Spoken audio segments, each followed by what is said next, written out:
Now, this subject is far too important to cast it aside. Your very future and that of your children and your grandchildren will be affected, and it will become even more relevant in the days and years ahead. Why is it that you have very likely never been taught this basic biblical truth? The answers to these questions may shock you.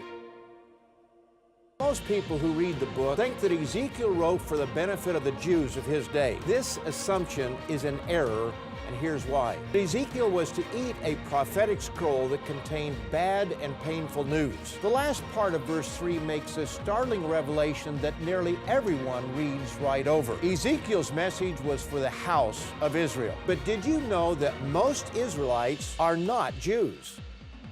3 names: Abraham, Isaac, and Jacob, as he had 12 sons. One was named Judah, and he is the father of the Jews. Jews are Israelites, descendants of the man Israel, but the majority of Israel's descendants are not Jews. From that time on, the children of Israel were divided into 2 nations, and Israel and Judah were never again united. They remain separate to this very day. But history and the Bible reveal that they are not lost. This is critically important, and the implications for you and me are immense. Israel prophesied what would become of his 12 sons at the end of the age, and those prophecies are coming alive before our very eyes.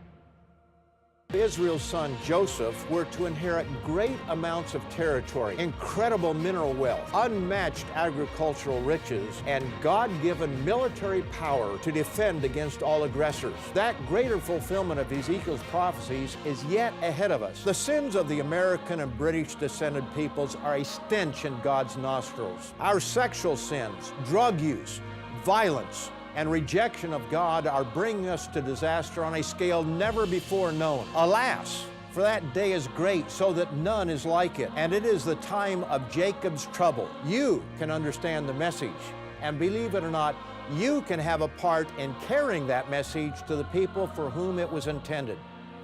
In that sense, you can help fulfill prophecy. And if you'd like to know how,